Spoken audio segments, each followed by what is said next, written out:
Alright, I'm having an issue with my car. It won't start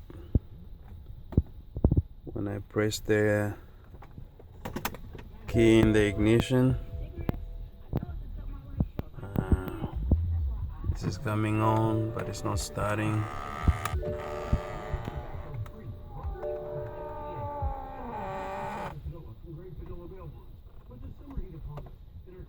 Yeah, there's no response from there. This is what's coming on the dash. And some errors there. Again, when I press the start button there,